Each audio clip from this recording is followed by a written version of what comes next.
کراچی انسدادی دہشت گردی عدالت نے مصطفیٰ عامر قتل کیس میں ملزم ارمغان کو 4 روزہ ریمانڈ پر پولیس کے حوالے کر دیا۔ تفصیلات منظر ازوی کی اس رپورٹ میں دیکھیے۔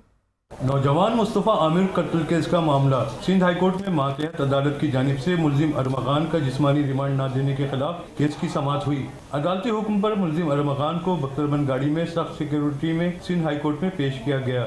عدالت نے سرکاری وکیل اور تفتیشی آفیسر کے دلائل سننے کے بعد انسدادی دہشت گردی عدالت کی جانب سے ملزم ارمغان کے جسمانی ریمانڈ نہ دینے کے فیصلے کو کالعدم قرار دیتے ہوئے پولیس کو حکم دیا کہ وہ ملزم ارمغان کو آج ہی ATC میں پیش کرے۔ سندھ ہائی کورٹ میں ارمغان کے والد نے صحافیوں سے غیر رسمی گفتگو میں اعتراف کیا کہ میرا بیٹا نشہ کرتا تھا، اب اسے نشہ نہیں مل رہا ہے تو اس کی حالت خراب ہے۔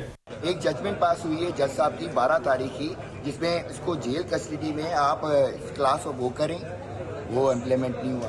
میرے بچے کا میڈیکل تک کمپلیٹ نہیں ہوا تھا جناح اسپتال میں۔ ہی از ان وڈرال بائی دا وے، وہ نشے کرتا تھا اور فل وڈرال میں چل رہا ہے۔ اس وڈرال والے بندے کو جو کہ میڈیکلی انفٹ ہے، اس کی جس پہ نشان ہے، اس کا میڈیکلی پورا ہے، اس کو اٹھا کے آپ پھر ریمانڈ میں نہیں جانا چاہ رہے ہیں۔ سندھ ہائی کورٹ کے حکم پر پولیس نے ملزم ارمغان کو انسداد دہشت گردی کی عدالت میں پیش کیا اور 30 روزہ جسمانی ریمانڈ کی استدعا کی۔ ملزم ارمغان دوران سماعت کمرہ عدالت میں گر کر بے ہوش ہو گیا، جس پر عدالت نے ملزم کو 4 روزہ ریمانڈ پر پولیس کے حوالے کرتے ہوئے آئندہ سماعت پر پیش رفت اور ملزم کی میڈیکل رپورٹ طلب کر لی۔